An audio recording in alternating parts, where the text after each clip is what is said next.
Yes, I'd like to thank Prime Minister of Pakistan for acknowledging our effort for Meingo Melah and our Consulate General from and Embassy staff from Canberra.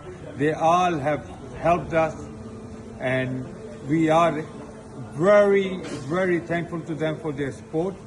And I would like to take liberty to say thank you to everybody who helped us to have this successful event. Hopefully next year, 12th of July, we will do that again with your support, with your help.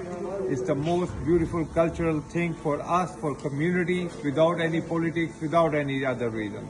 So everybody should come forward and celebrate whatever has been a beautiful journey for us. Thank you. Thank you, Sydney, for turning up in the big numbers. Thank you.